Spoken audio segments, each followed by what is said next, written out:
Paul Biya ne prendra pas sa retraite politique en 2018 au Cameroun. L'homme du 6 novembre 1982 chausse à nouveau les crampons pour la présidentielle après 36 ans à la magistrature suprême. Vendredi dernier à 10 h sur son compte Twitter, Paul Biya met fin aux supputations en 48 mots. Crise anglophone, les sécessionnistes intègrent la région de l'Ouest Cameroun en pénétrant par le département de la Menoie, Fongo-Tongo, Fosson-Lelem et Fondonera. Ils incendient des maisons, enlèvent femmes et enfants et depuis lors, les populations quittent les villages par vagues successives pour trouver refuge à Tiang, le chef-lieu du département de la Menoie. Et dans le même temps, quelques jours après, c'est le cortège du ministre délégué en charge de la défense au Cameroun qui est attaqué par les sécessionnistes. C'est à Kumba. Fort heureusement, ce convoi justement a été vaillamment contrôlé par l'armée camerounaise qui a mis un terme à cette audace en neutralisant 6 sécessionnistes. Mesdames, Messieurs, bonjour, bienvenue à l'émission La rétrospective de l'information sur Canal 2 International qui revient bien sûr sur les faits saillants de l'actualité.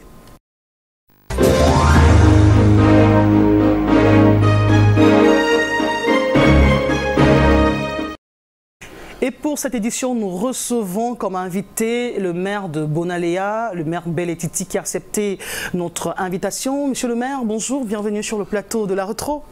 Bonjour madame, merci pour votre invitation.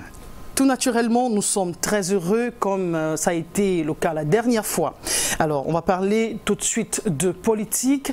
Présidentielle 2018, le candidat naturel du RDPC et par ailleurs président de la République du Cameroun surprend les sceptiques en annonçant sa candidature pour un 7e mandat à la magistrature suprême. Lille Piégeot.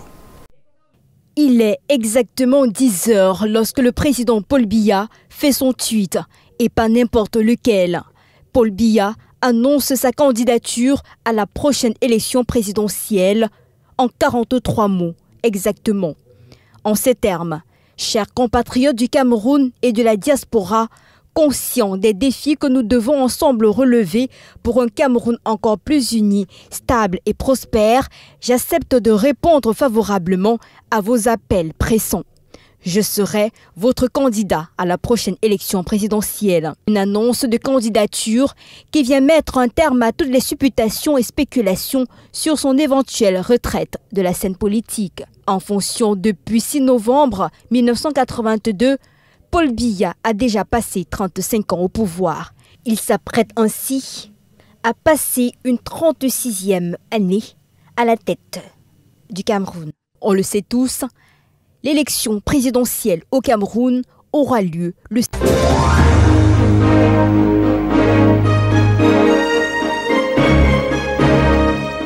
En tant que candidat naturel de votre parti, j'imagine que ça n'a pas été une surprise pour vous. Non, là, c'est le contraire qui aurait pu être la surprise. Et là, je dirais même que ça allait nous embarrasser, nous autres. Après 36 ans au pouvoir, 33 ans à la tête du RDPC, monsieur Paul Biya a hérité des dénominations entretenues par le RDPC, à savoir le candidat naturel, on va parler également de l'homme lion. Ce sont des attitudes qui, selon certains analystes, représentent le culte de la personnalité qui pourrait, dans une certaine mesure, faire du RDPC un géant au pied d'argile dans la mesure où on ne voit pas émerger des leaders charismatiques de nature à challenger Paul Biya. Non, je pense que ça c'est un point de vue de certaines personnes. Mais il ne faudrait pas aussi s'encombrer lorsqu'on appelle le chat par son nom qu'il est chat. Vous voyez le président Paul Biya, quand il accède à la magistrature suprême, la première année, on ne l'a pas appelé l'homme lion. On ne l'a pas appelé par tel ou tel autre nom. Ou nom dit, etc. Oui, tout à fait. Pour dire que ce n'est pas les attitudes, les aptitudes, les actions qu'il a menées qu'on se dit, mais finalement, il agit comme un lion. Il est un homme lion, c'est un stratège, c'est quelqu'un qui, de fois, pour parler du lion, hein, Il y a des bêtes qui sont plus féroces, mais plein d'intelligence, il arrive à maîtriser des mastodontes. D'accord. Alors, qu'est-ce qui peut convaincre les sceptiques à penser que le RDPC pourrait résister à une éventuelle absence de Paul Biya? Je crois que le RDPC, c'est un parti, mais un parti qui est organisé, structuré. Donc, de par la structure actuelle du RDPC, je ne vois pas comment le RDPC doit s'écrouler. Nous avons des valeurs que nous défendons dans le RDPC et je crois que ce sont ces valeurs qui aujourd'hui font en sorte que le RDPC, sans que ce soit décrété, se présente comme un leader des partis politiques au Cameroun. Mais dans votre parti, la remarque qu'on fait généralement, c'est qu'on ne voit pas des candidatures qui donneraient envie de croire que Paul Biya soit un homme remplaçable, que le parti survivrait et que ces personnes apporteraient le parti. Tout au contraire, des gens ont peur d'exprimer leurs motivations, leurs envies. C'est le sentiment que vous avez, vous, également, au sein du RDPC? Non, je n'ai pas ce sentiment. Je vais vous prendre des exemples, parce que moi, j'aime souvent parler par des exemples. À une époque, le Cameroun était qualifié pour la Coupe du Monde. Et à cette époque-là, Roger Milla, il avait pris, entre guillemets, sa retraite. Mais quand il a été décidé qu'il revienne sur sa première décision, parce que l'intérêt supérieur de la nation l'interpellait, c'est comme un officier qui avait pris sa retraite, mais un officier de réserve, il est obligé, pour l'intérêt supérieur de la nation, il est revenu sur le terrain. Donc ça veut dire que la valeur, la force intrinsèque de Roger Milla était reconnue. Aujourd'hui, je crois que c'est tout simplement la force des arguments, des actes du président du RDPC, qui est le président de la République, Paul Biya. Je crois que c'est la force pas des arguments, mais des actes, des actions. On dirait que c'est ça, excusez-moi, c'est ça qui fait peur à certains qui se rétractent parce qu'ils savent qu'ils ne peuvent pas mieux sauter. Je prends l'exemple des enfants, ceux qui sont en train de faire... Je vais poser ma question. Oui.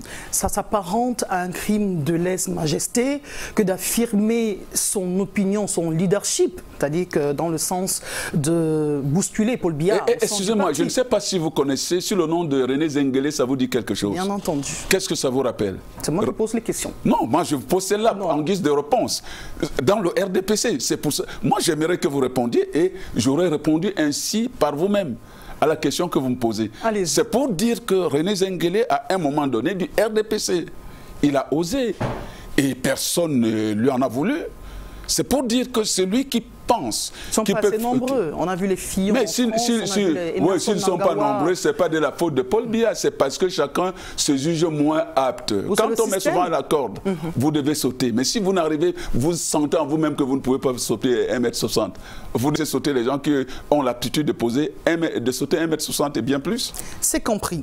Alors, cette semaine également, Paul Biya a procédé à une énième prorogation du mandat des conseillers municipaux et on sait que depuis l'adoption de la loi sur la décentralisation au Cameroun en 1996, nous assistons à une énième prorogation. On en a eu en 2002, en 2007, en 2012 et en 2018. Vous qui héritez de 12 mois de plus à la tête de la commune de Bonalea, si on vous demandait, Maire Belletiti, qu'avez-vous réalisé essentiellement pendant ces 5 années en termes de bilan, que diriez-vous?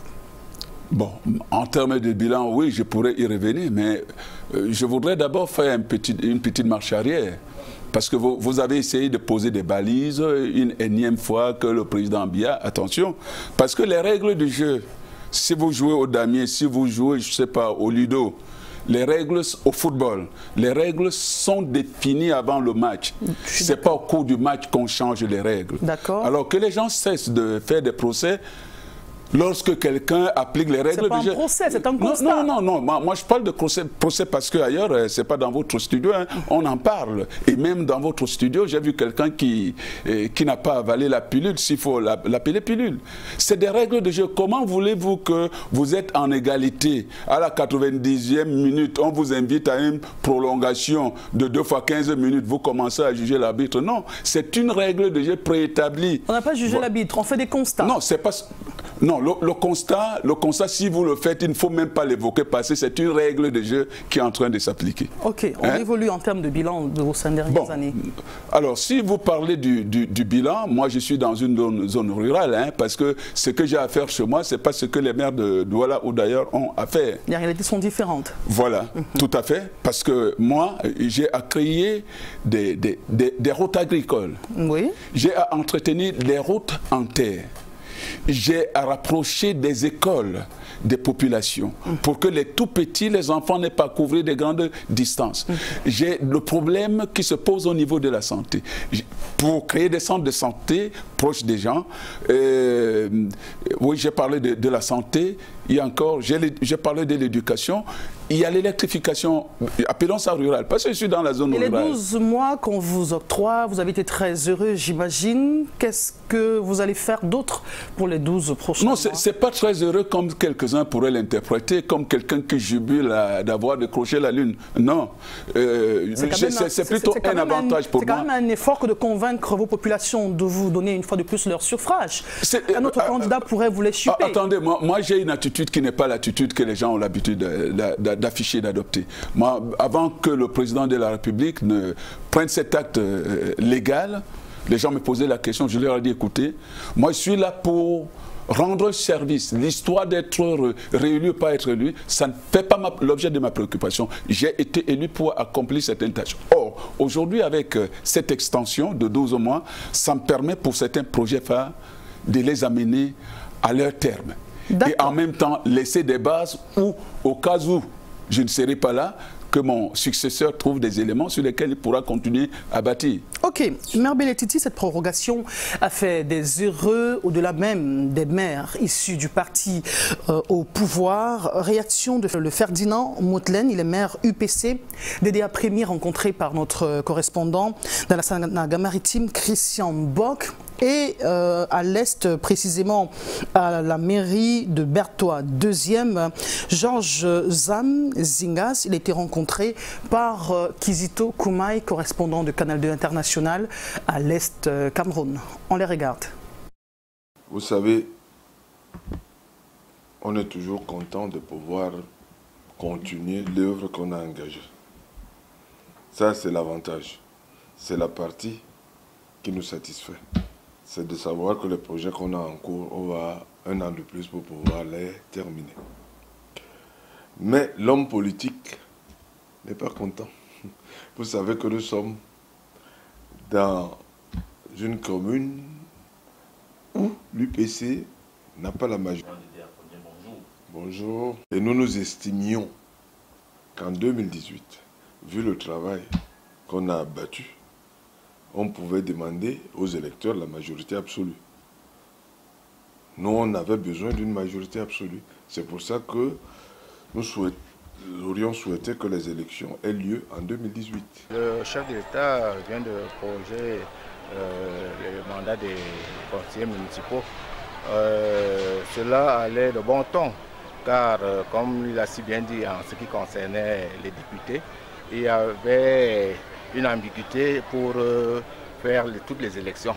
Ainsi, il a trouvé mieux que les élections législatives et municipales puissent se dérouler en toute sérénité et en temps opportun. Nous croyons que la décision du chef de l'État était très judicieuse comme d'habitude, car il ne fait jamais rien au hasard. Il prend toutes les dispositions textuelles pour que tout se déroule dans de très bonnes conditions.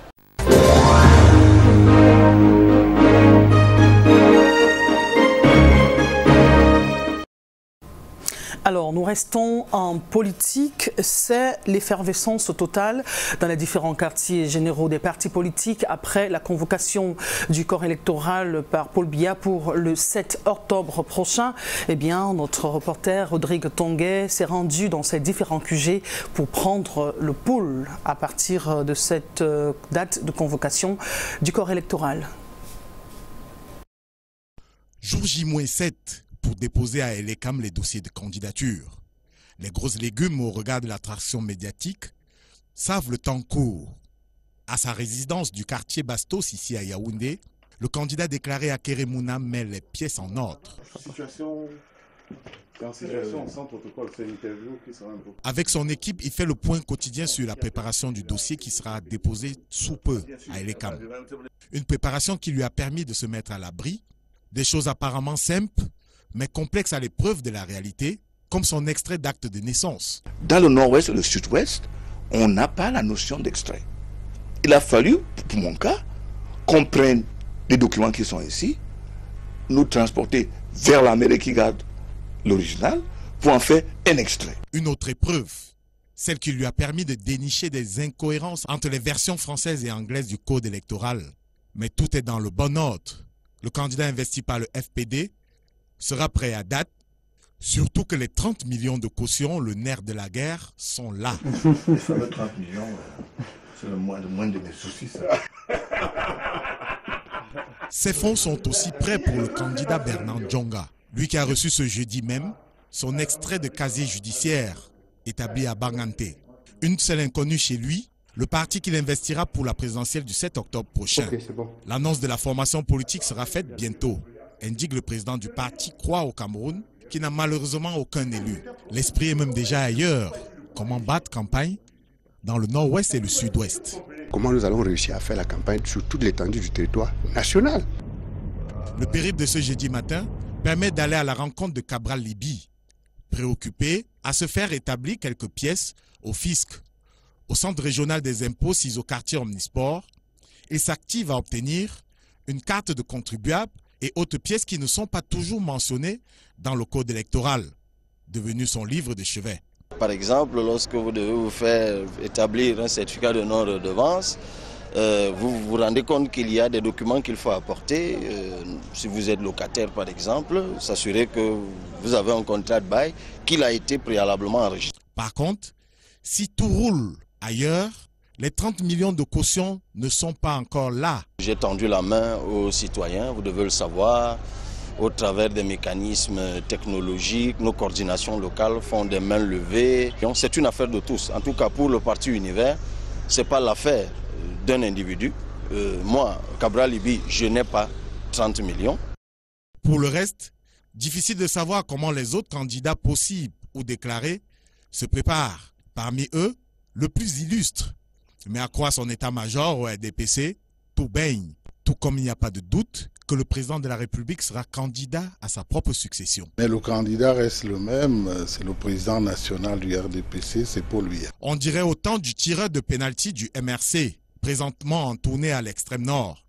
Les questions logistiques liées à la candidature du professeur Maurice Kamto sont gérées par des hauts cadres du parti en attendant son retour à Yaoundé. Il y a certaines pièces, évidemment, qu'on doit faire établir en ce moment, mais pour l'essentiel, tout est déjà là. Le 19 prochain, on saura donc qui est qui.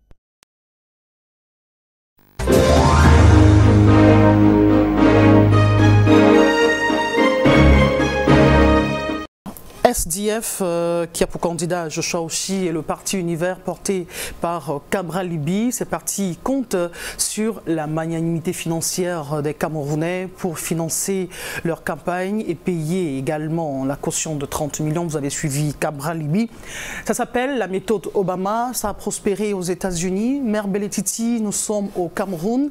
Une culture politique certainement différente. Quelles sont les chances pour que cette méthode Obama puisse fonctionner au Cameroun?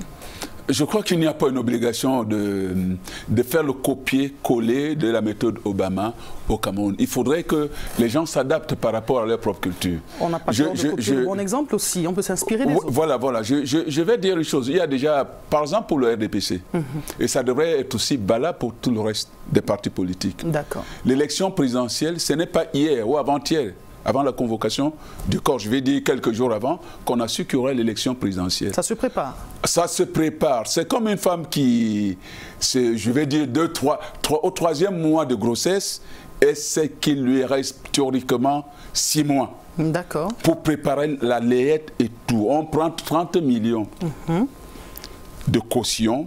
On se dit comment je peux les constituer en 5 années si on a vraiment la prétention de se porter candidat. C'est des choses qui n'ont pas été annoncées, ce n'est pas des règles qu'on a annoncées hier. Donc vous prendrez plutôt 30 millions, vous les étalez sur 5 ans, vous verrez ce que ça donne. Et si ces partis politiques sont bien constitués comme le RDPC l'est, parce que non, nous avons nos cotisations à faire, hein. Aucune association dans notre culture africaine et camerounaise, aucune association ne fonctionne sans des cotisations. D'accord. Bon, si on s'organise bien, on peut arriver, et surtout quand on a une certaine base. Tout n'est pas que de dire, bon, je suis un parti politique, je me porte candidat à l'élection présidentielle. C'est quand même une élection présidentielle. C'est pas un gâchis que de dépenser 30 millions de francs CFA pour prendre part à cette présidentielle quand on n'a pas fait un sondage pour voir la cote de popularité. C'est ce que je disais tout à l'heure, que quand quelqu'un lui-même ne se sent pas comme pour parler comme au cadre, quand tu ne te sens pas, ça ne sert à rien de se présenter, de se porter candidat. Parce que si tu te sens, j'utilise là les termes de quartier, si tu te sens, ça veut dire que tu réaliseras un score qui permettra qu'on te rembourse ton argent. D'accord, ok. Alors nous allons parler d'un fait de société qui défraie la chronique à Yaoundé. C'est une histoire d'amour qui se termine en tragédie. C'est une dulcinée qui met un terme au jour de son amant à la suite d'une dispute. Elle demandait qu'on lui achète un téléphone portable Android, mais ça s'est soldé par un crime. Laetitia de Bilon s'est rendue sur la scène du crime. Son reportage. Voici les dernières traces d'une horreur vécue il y a quelques heures. Nous sommes au quartier Mimbomen, au lieu d'ici, à Yaoundé. La nommée Verouchka, âgée de 22 ans, aurait poignardé son concubin, le nommé Joseph Boris, lui âgé de 26 ans, pour une histoire de téléphone portable. Et ton petit ami te dit qu'il a 50 000 actuellement. Toi, comme tu lui demandes le téléphone depuis, subitement, comme il te dit qu'il a 50 000 actuellement, toi tu prends, tu lui dis carrément que subitement ta copine t'envoie le message sur Facebook que ma copine, je viens d'avoir un nouveau téléphone. Tu dis à ton petit ami que dans les 50 000 qu'il a là, il faut qu'il prenne ça. Il t'achète le téléphone avec, au lieu d'aller donner là-bas, au lieu d'aller avancer là-bas pour qu'on puisse commencer concrètement. Envieuse et révoltée, Verouchka use de tous les moyens pour faire entendre à son amant son envie soudaine de téléphone Android. Ce dernier n'approuve point ce caprice qui, selon lui, ne fait pas partie des priorités, surtout que se pointe à l'horizon la prochaine rentrée scolaire. De cette contradiction naissent alors des échauffourées. Ils ont commencé à se disputer. C'est là où mon grand frère l'a un peu feinté. Elle est tombée sur le canapé, elle s'est subitement relevée. Elle a commencé à dire, Issa, laisse-moi, tu ne sais pas de quoi je suis capable, Issa, laisse-moi. Le jeune Joseph Boris, cherchant au cours de la bagarre à débarrasser sa concubine Verouchka de son couteau de cuisine, va se voir entailler une veine au niveau du cou. Le pire s'est donc produit. Ils ont glissé, ils sont tombés dans la rigole, c'est arrivé dans la rigole qu'elle a poignardé. Les secouristes absents, Joseph Boris va rendre l'âme dans la cour de son domicile. La présumée criminelle, quant à elle, reste en garde à vue à la brigade Nkondengui.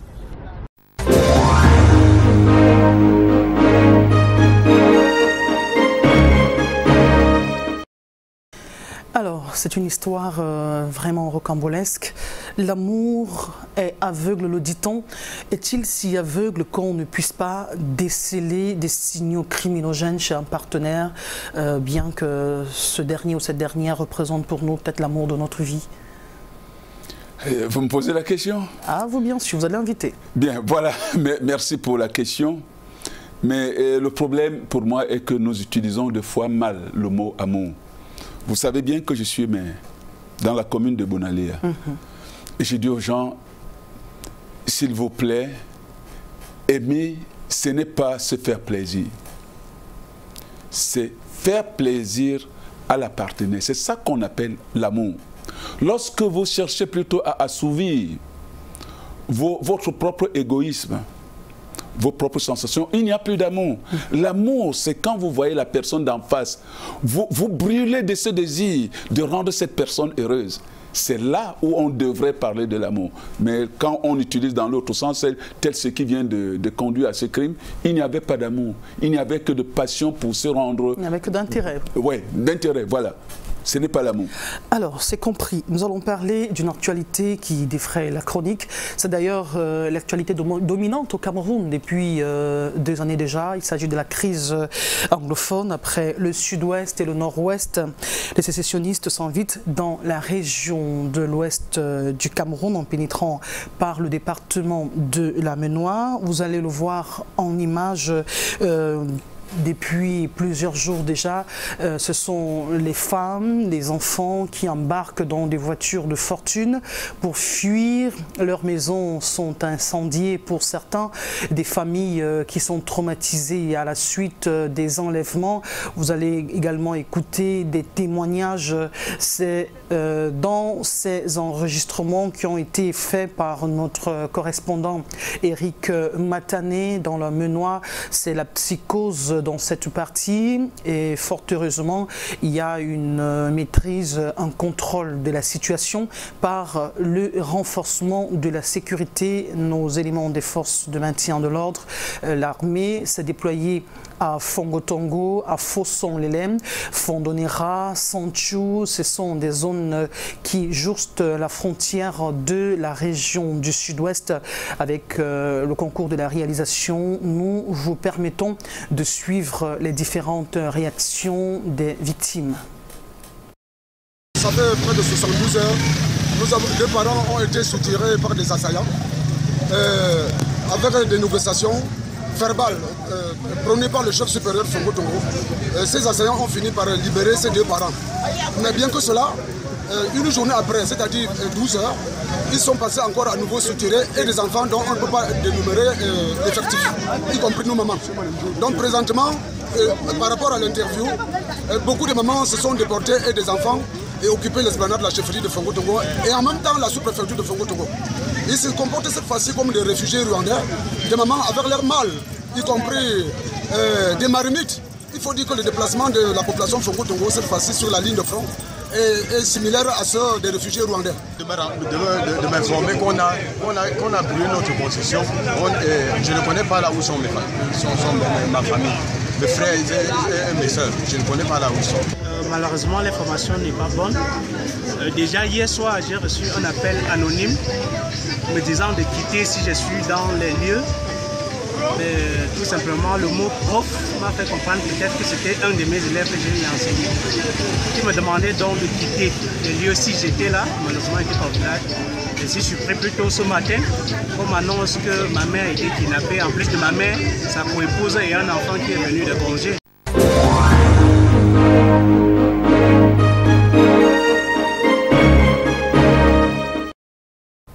Jeudi dernier, c'est le convoi du ministre délégué en charge de la Défense au Cameroun qui est attaqué alors qu'il se rendait dans une partie du sud-ouest et au niveau de Kumba. Ce sont les sécessionnistes qui ont attaqué le convoi. Fort heureusement, pas de perte en vies humaines côté armée régulière.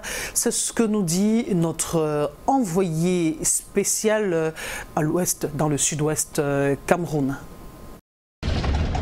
Ça crépite comme à Bagdad.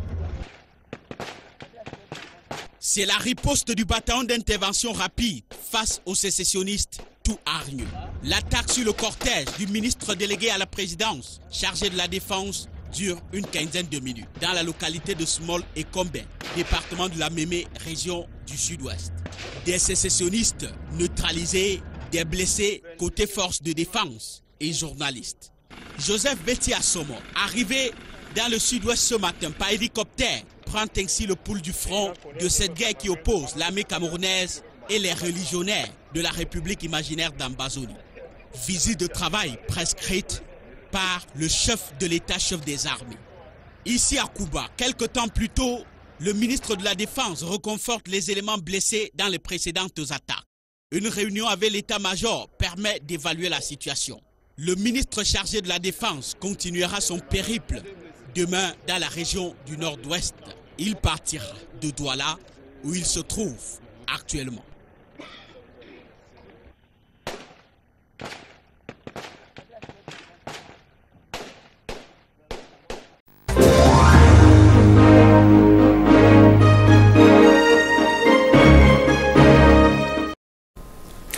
crise anglophone, c'est le territoire camerounais qui est menacé et il est de bon ton de demander à tous les invités qui acceptent de venir sur ce plateau, j'aimerais leur demander quelle est la solution miracle selon vous pour mettre un terme à ce bain de sang? Je crois qu'il n'y a pas de solution miracle ou de solution standard. Parce que j'ai souvent apprécié le comportement dans la navigation aérienne. Chaque fois qu'il y a un accident, on ne se contente pas de faire un constat. On mène des études pour répertorier tous les éléments qui ont conduit à cet accident. Et pour chaque élément, que ce soit la phase primaire ou terminale, est comptabilisée élément par élément. On cherche des solutions à même de pouvoir neutraliser, faire en sorte que pareil élément ne se reproduise plus de peur que ça ne conduise aux mêmes accidents. C'est pour cela que nous avons la sécurité dans la navigation aérienne. Chaque accident qui se produit, on cherche des solutions. Moi je dis, nous devons tirer instruction des conflits de même nature qui ont eu lieu dans le monde. Et tout dernièrement, j'ai regardé en Éthiopie. On a coulé le sang, ce n'est pas la force des coups de canon ou des fusils d'assaut qui ont apporté des solutions. J'ai eu à regarder les documentaires de la guerre mondiale, de l'époque de Hitler. Vous voyez des gens qui sont au front, mais le règlement de ce conflit n'est pas venu de la force des armes au front. C'est des négociations. J'ai vu dans des documentaires comment les gens des ennemis, ils infiltraient l'autre camp pour négocier. Et ce n'est pas la force de la négociation qu'on parvient à une solution. Donc, pour répondre à votre question, ce n'est pas la force des armes, c'est plutôt la force de la négociation. Pensez-vous que cette affaire a été prise à la légère au début et aujourd'hui on voit elle prend des proportions inquiétantes? Non, elle n'a pas été prise à la légère. Je dirais plutôt que ça ressemble drôlement à ce qui s'était passé en Iran. C'était les étudiants qui se sont, entre guillemets, amusés à prendre en otage quelques Américains. Et après, la mayonnaise a pris, ce sont les ayatollahs qui se sont appropriés de l'affaire et c'est devenu ce que cela est aujourd'hui. D'accord. Alors, sur le plan symbolique, attaquer tout un convoi d'un ministre délégué à la présidence chargé de la défense, qu'est-ce que ça représente pour vous en termes de perception? Non, pour revenir sur l'attaque du convoi du ministre délégué chargé de la défense, je reviens un peu en arrière pour dire que le problème qu'on a à résoudre aujourd'hui, c'était pas ça à l'origine. Pour répondre à la question, est-ce qu'on a pris le problème à la légère? Non. Tous les éléments qui ont été présentés au départ comme étant des problèmes, le gouvernement de la République a cherché des solutions à ce qui était présenté comme un problème. Mais c'est par la suite qu'on constate que cet arbre cachait plutôt la forêt. Donc le problème d'aujourd'hui, je crois qu'il trouvait aussi la solution. Maintenant, pour s'attaquer au convoi du ministre délégué à la présidence de la République chargée de la défense du pays. Mais c'est un acte qui est terrible. Ils sont sans limite. S'ils ont pu enlever des sous-préfets et de les assassiner, ça prouve qu'il n'y a plus de limite, puisque le sous-préfet représente le chef de l'État. Je crois que quelque part, cette provocation cherche à ce que si les dirigeants de ce pays n'avaient pas la maîtrise de leur sens, les pousser à la faute, parce qu'on, vous suivez des médias, hein, on raconte plein de choses, ils cherchent à pousser les décideurs de ce pays à la faute. Il y a des montages qui sont refusés par le ministre en charge de la communication. Ils ont attaqué. Le ministre délégué ne va pas tomber dans leur piège. Il ne va orienter que nos forces de défense de faire leur travail, rien que leur travail. Moi, j'appelle ça une provocation dangereuse. Il procède aussi par la psychose quand on regarde ce qui se passe à Fongo, Tongo, Fondogara, Fosson-Lélème. Les populations sont apurées et quittent les villages. Je suis d'accord avec vous. Vous qui m'écoutez maintenant, vous n'avez pas su que moi-même aussi, dans ma commune, je suis limitrophe du sud-ouest. dans les limites de la commune de Bonalia. Ça veut dire que vous Et ressentez... nous avons déjà reçu beaucoup de nos sœurs et frères, enfants qui sont venus de l'autre côté. C'est vrai, ça cherche, c'est un élément que les autres cherchent, créer une psychose. Mais je crois que la psychose a un traitement. Il faut qu'on soit sécurisé par la présence des forces de maintien de l'ordre. Et je dirais même, dans certaines zones... Soudé dans l'information, accompagné, soudé dans l'information également. Ça a été le cas pour maîtriser Boko Haram, la participation des populations qui étaient victimes. Tout à fait, tout à fait. Il ne faudrait pas que les populations soient loin de la bonne information. Il faudrait qu'il y ait une synergie entre les populations et ceux qui sont chargés de maintien de l'ordre. D'accord, ou pas complices des sécessionnistes? Non, maintenant, je peux vous dire que personnellement, il y a quelque chose qui m'intrigue. C'est que généralement, on voit plein de femmes. C'est vrai qu'on dit que les femmes sont majoritaires au Cameroun, mais je ne pense pas que les femmes soient peut-être à 99% au Cameroun et qu'il n'y ait que 1% des hommes. Tous ces enfants et toutes ces femmes qui traversent, où sont leurs époux? Point d'interrogation. Alors, on va y répondre avec le temps et avec l'évolution de l'actualité, puisque nous allons évoluer, et c'est toujours dans un versant militaire. Cette semaine, 3 otages ont été libérés, c'est dans la région de la Damawa. Avec le concours de notre correspondant Eric Nguele, nous allons vivre le processus par lequel ces bergers ont été libérés. Et ce qui intrigue, sont les preneurs d'otages qui ont en leur possession des armes de guerre et des tenues militaires. Reportage. Moussa, 17 ans, Adamou, 45 ans et Abdourahmanou, 50 ans, enlevés dans la nuit du 1er au 2 juin par un groupe de ravisseurs. Domiciliés à Madiele et Mayofouru, dans l'arrondissement de Mbé, à 70 km de Ngaoundéré, les 3 bergers sont juste des victimes collatérales, car ceux visés étaient en fait ces 2 éleveurs. Mais c'est Aladji Adamou qu'ils visaient, ils ont passé toute la journée à l'attendre, mais il n'est pas venu. Et pour cela qu'ils ont pris les bergers là. Aladji Adamou doit la vie sauve au mariage de sa fille, organiser ce jour de visite de son cheptel dans les pâturages. À sa suite, s'en prendront-ils à El Hadj Aboubakar, avec qui ils voudront engager une négociation pour la rançon? Il dit, mais non, moi je ne peux pas négocier. Il dit, mais non, vous donnez 5 millions chaque berger, 5 millions. Je leur dis, mais est-ce que les bergers la coûtent 5 millions? Les 2 éleveurs vont plutôt informer le 5e bataillon d'intervention rapide et un ratissage au bord d'une rivière dans le parc de la Benue conduit le Bir vendredi dernier face aux malfrats. Les ravisseurs sont mis en déroute, les otages libérés. 3 de ces malfrats, si j'ai bonne mémoire, sont tombés sur le coup et ont été emportés par les vagues de la rivière. 5 armes, dont un Galil bipied, 2 pistolets automatiques, 20 boîtes chargeurs, 638 munitions de tout calibre, une grenade, des harnais, des gris-gris, 6 tenues militaires et des effets divers sont saisis. Pratiquement, ils ont la même tenue que nos éléments de force.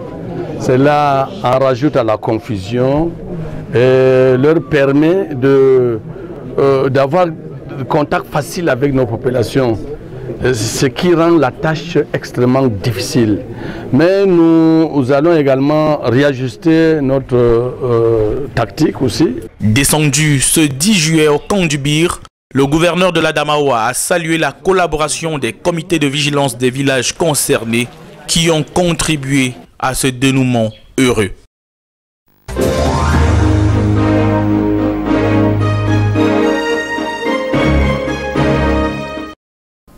Maire Belletiti, je réitère les propos du gouverneur Kildadi Boukar qui pense qu'il y a une certaine confusion en voyant les tenues militaires, l'arme de guerre. Ça donne à penser qu'il y aurait le ver dans le fruit. Bon, disons que ça ne laisse pas seulement que ça à penser, ça peut laisser penser à d'autres choses. Moi, je me souviens des tours jumelles, de l'attentat de tours jumelles. Il y a certaines choses qui, je ne sais pas pourquoi, ça me passionne souvent, ça me captive pour suivre. D'accord. Quand ce coup s'est produit et quand on s'est mis à dire beaucoup de choses, je me suis souvenu d'une chose, c'est qu'on avait volé les tenues des pilotes. à une époque bien lointaine, je ne sais pas si c'est 1 an ou 2 ans avant, volent rien que des tenues de pilote. Et quand il est revenu, lorsqu'on fait l'analyse de tout, que ceux qui ont piloté ces avions, ils ont traversé tous les couloirs de sécurité. Je me suis posé la question, oui, est-ce que ce n'était pas d'abord le vol qui avait eu lieu il y a très longtemps pour préparer une affaire qu'on devait mettre en exécution plus tard? Donc j'ai dit, penser du verre dans le fruit, on ne peut pas totalement écarter, mais je dirais aussi, est-ce qu'il ne s'est pas passé des soustractions des tenues, et puis un jour, ceux qui les volent, ils savent le dessin, mais nous on ne sait pas. C'est qu'il y a certains, l'enquête sera menée et on connaît le doigté des enquêtes au Cameroun. Tout à fait. Alors, nous allons parler d'une autre actualité. Après cet accident de la circulation à Ndikimniki, non loin de Bafia, sur l'axe Douala, sur l'axe Yaoundé-Bafoussam, qui a fait des dizaines de morts, le ministre en charge des Transports, Jean-Enes Massenangale-Bibé, a instruit la fermeture d'une trentaine d'agences de voyage qui ne respectent pas la réglementation. Et à la suite de ce reportage, Vanessa Mula Kamdem va vous conduire dans les rues de Douala où le transport clandestin coule de beaux jours. Reportage. On a encore en mémoire le grave accident de la circulation survenu aux environs de 4 h du matin vendredi dernier dans l'arrondissement de Ndikimniki, région du centre. Parmi les disparus, le chauffeur qui vraisemblablement a pris la route alors qu'il présentait des signes de fatigue. Le coaster en question qui était dans cet accident a un conducteur qui n'a pas de permis de conduire. Face à ce constat, les sanctions tombent. Ce véhicule ne peut plus déplacer pour une durée de 1 an. Le même individu avait une licence de 3e catégorie pour le transport de marchandises dangereux. Il a utilisé ça abusivement pour le transport de personnes. Cette licence est aussi suspendue pour une durée de 2 mois. 6 autres compagnies de transport sur les 32 recensées exercent encore leurs activités sans agrément. Eux aussi sont suspendus d'activité dès ce jour, tel que mentionné dans cet autre communiqué signé du ministre des Transports. Nous sommes en train d'entrer dans une étape de tolérance zéro. Le but étant de réduire au maximum les accidents de la circulation sur nos routes. Autre mesure que propose le syndicat national des enseignants professionnels de la conduite automobile et de la sécurité routière du Cameroun. De pouvoir institutionnaliser le recyclage obligatoire des conducteurs professionnels. Côté syndicat des employés du secteur des transports terrestres, il faut mettre l'accent sur les contrôles. En réalité, c'est dans les gares routières que nous autres syndicalistes, nous devions, n'est-ce pas, contrôler les chauffeurs à l'entrée comme à la sortie pour s'assurer qu'au moins, avant d'entrer à la gare routière, tu as au moins un permis de conduire. Autant de propositions qu'ils espèrent seront prises en compte. Elle semble balayée d'un revers de la main. L'invitation du ministre à faire preuve de responsabilité dans le choix des moyens de transport après l'accident dramatique du 6 juillet dernier sur l'axe Yaoundé-Bafoussam. À Douala, les candidats au transport clandestin se comptent par centaines chaque jour. On retrouve un bon nombre d'entre eux à la sortie est de la ville. Ici, à Yessa, ils empruntent des voitures personnelles et des cars de transport n'appartenant à aucune agence de voyage. Les destinations sont Yaoundé, Edea, Pouma et Kribi, entre autres. Nous venons ici parce que non seulement nous trouvons notre compte et que ici est plus rapide par rapport à l'agence, mais nous savons que c'est Dieu qui est au-dessus de tout. Si ce n'est que pour la sécurité, Dieu nous sécurise. Donc même si nous prenons la voiture à l'agence, nous ne sommes pas sécurisés à 100%, quels qu'en soient les cas. L'activité illégale se déroule en face d'un poste de gendarmerie. Ici, on charge pour Yaoundé, aider à Boumbébé pour Massombo, bref, tout ce qu'il y a comme passagers seront mis dans la voiture. Il y a les différentes voitures, il y a les petits cars de 19 places, il y a les cars de 14 places, il y a les 23 places, il y a les coasters de 40 places et il y a les bus de 58 places. Il y a un moment que les passagers payent 3500 pour Yaoundé, il y a parfois même 4000. Quand on paye comme ça, là, le chargement augmente aussi. Autre point de ramassage des transporteurs clandestins de la ville de Douala, cette rue du quartier d'Aïdo. Le nombre de véhicules alignés ici témoigne de l'intensité de l'activité. Des véhicules qui ont pour destination les régions de l'ouest, du sud-ouest et certaines villes de la région du littoral.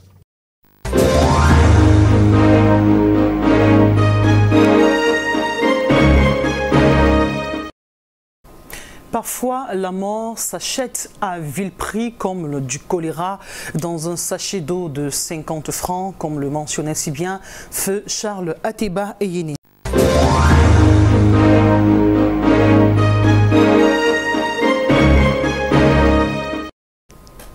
Alors, le 15 juillet 2018, la clé va être mise sous le paillasson pour ce qui est de la Coupe du Monde de Russie 2018. Cameroun, non, je l'aurais vraiment aimé. On va parler de la France-Croatie. Vous êtes dans quel pronostic, monsieur le maire? Je vais vous répondre par rapport au pronostic, mais permettez-moi, parce que ça c'est très important. Vous avez évoqué les cas d'accident tout à l'heure. Je dirais merci et bravo à monsieur le ministre des Transports, Ngale Bibe. Il vaut mieux être en désaccord avec des indisciplinés pour sauver des vies humaines, parce que la vie humaine n'a pas de prix. Moi, je dis il faut que tous ceux qui ont la charge de la sécurité routière, ils mettent de leur pour que les vies humaines soient sauvées. Maintenant, quant au pronostic. D'accord, nous y sommes. Alors, voilà, quelle langue j'utilise? Ma langue de communication principale au niveau national, c'est le français. J'ai étudié français. J'ai été enseigné aussi autant par des Camerounais que par des Français. J'ai eu des grands amis qui sont français. Comment voulez-vous que mon cœur ne puisse pas parler français? Et je vais continuer pour dire que dans l'équipe française, vous trouverez encore un Titi, moi-même étant bel Titi. Il y a un Titi. Je comprends vite. C'est pas parce qu'il y a un Titi là-bas, mais c'est par rapport à tout ce que j'ai dit avant. Il y a Kylian Mbappé aussi. Au niveau Mbappé, ouais, c'est toujours nous là. Nous. Vous voyez le nous français. Nous, Camerounais français. Donc, quand je laisse parler mon cœur penche pour la France. Mais maintenant, je n'ai pas que le cœur.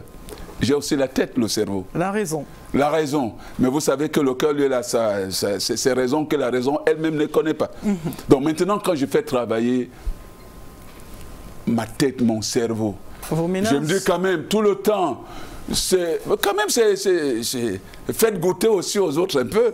Si j'engage mon cerveau là-dedans, mon cœur est pour les Français, honnêtement. Mais maintenant, si je fais travailler ma tête, je dis, mais permettez que les autres aussi, qu'ils goûtent, qu'il y ait le goût du biberon, le lait du biberon, voilà. Sauf que ceux qui ont remporté la Coupe du Monde en 1998, la France bien sûr, ce n'est plus les mêmes joueurs. Donc Bel Titi, Kylian Mbappé, Popga et bien d'autres Africains qui ont désormais la nationalité française. Ces Africains aimeraient aussi porter la Coupe du Monde.